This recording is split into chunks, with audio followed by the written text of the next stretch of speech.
Selamat siang Pak Adit dan teman-teman sekalian. Kami dari kelompok 10 akan mempresentasikan tentang sains diplomasi. Sebelum kita memasuki sesi presentasi, kami akan memperkenalkan diri terlebih dahulu. Saya yang berbicara adalah Elizabeth Anglegons dengan NIM 249500538. Saya Deva Permana, NIM 249500565. Saya Salma Nur Aziza dengan NIM 249500567. Oke, kami akan menjelaskan apa sih itu sains diplomasi. Jadi latar belakang kemunculan dari sains diplomasi merupakan respon terhadap kebutuhan dunia modern yang semakin kompleks, di mana isu-isu global seperti perubahan iklim, keamanan energi, kesehatan masyarakat, dan pengelolaan sumber daya alam tidak dapat diselesaikan oleh satu negara saja. Dan oleh karena itu, pengelolaan isu-isu yang dirasakan bersama ini membutuhkan kolaborasi lintas negara. Jadi, sains diplomasi hadir untuk menjawab tantangan-tantangan yang non-tradisional. Dalam presentasi ini, kami akan menjelaskan bagaimana metode sains diplomasi dilakukan, dan juga kami akan menjelaskan bagaimana studi kasus pada sains diplomasi, serta uh, diplomasi soft power dan peran sains diplomasi. Yang pertama ada metode dalam sains diplomasi, yaitu pendekatan formal atau resmi dilakukan melalui kerjasama antar pemerintah seperti perjanjian bilateral dan multilateral serta penempatan sains attack di kedutaan besar. Yang kedua ada pendekatan informal. Dilakukan melalui dialog ilmiah antar individu, akademisi, dan lembaga riset yang tidak selalu melibatkan negara langsung. Kemudian yang ketiga, track dua diplomasi, diplomasi oleh aktor non-negara. Para ilmuwan, LSM, dan institusi pendidikan memainkan peran strategis dalam menjembatani perbedaan politik dan memperkuat komunikasi antar bangsa melalui kegiatan ilmiah.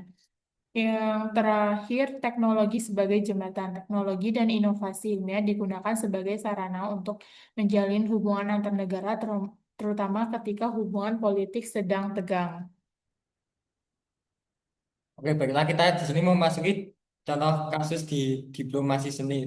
Pertama ada UBS konferensi yang dimulai dari tahun 1957 sampai tahun sekarang, yaitu sebagai respon terhadap kekhawatiran ilmuwan terhadap senjata nuklir dan perang dingin. Yang kedua ada penanganan pandemi COVID-19. Negara di mana negara bekerja sama dalam penelitian vaksin, distribusi informasi ilmiah, serta program vaksinasi global seperti COVAX. Yang ketiga, ada perjanjian iklim Paris pada tahun 2015. Dalam proses proses perundingannya, laporan dan temuan ilmiah dari IPCC atau Intergovernmental Panel on Climate Change menjadi landasan utama pengambilan keputusan politik.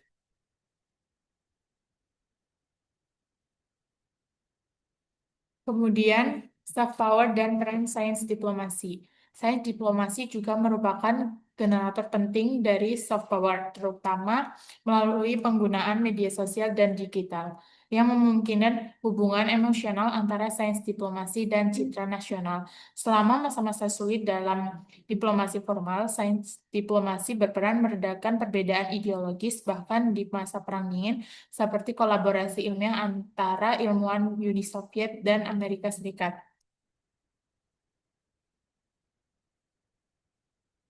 Oke, setelah kita mendengarkan tentang latar belakang dari sains diplomasi um, dan juga bagaimana metode sains diplomasi ini dilakukan, serta case study dari sains diplomasi, kami akan menjelaskan tentang kesimpulan dari presentasi ini. Jadi, uh, sains diplomasi adalah pendekatan strategis yang memanfaatkan ilmu pengetahuan dan teknologi sebagai alat untuk membangun hubungan internasional, menyelesaikan konflik internasional, dan menghadapi tantangan global bersama. Sains diplomasi sendiri itu hadir karena munculnya tantangan selain tradisional seperti militer dan ekonomi, yaitu climate change atau pemanasan global, serta isu-isu iklim lainnya yang tidak bisa diselesaikan oleh satu negara sendiri, maka sains diplomasi itu hadir sebagai wadah untuk menyelesaikan tantangan global bersama ini. Dan diplomasi sains sendiri terbagi menjadi 3 dimensi utama, yaitu Science in Diplomacy, artinya penggunaan sains untuk mendukung pembuatan kebijakan luar negeri. Nah, yang kedua adalah Diplomacy for Science, kerjasama diplomatik untuk mendukung riset dan pengembangan ilmu pengetahuan. Serta yang ketiga adalah Science for Diplomacy, yaitu ilmu pengetahuan sebagai jembatan untuk mempererat hubungan antara negara. Di tengah tantangan global seperti perubahan iklim, pandemi, ketahanan energi dan pangan, diplomasi sains memainkan peran vital dalam menjembatani negara-negara dengan latar belakang politik dan budaya berbeda serta kepentingan bersama. Indonesia sendiri memiliki potensi besar dalam diplomasi sains, baik melalui kerjasama riset internasional, pengembangan teknologi strategis, maupun promosi pengetahuan lokal di kancah global.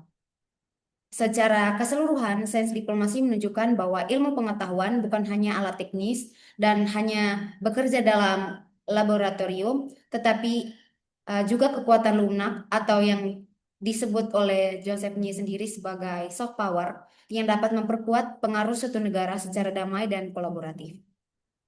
Sekian presentasi tentang sains diplomasi dari kami. Jika ada salah kata dan hal yang tidak berkenan, kami memohon maaf. Sekian dan terima kasih.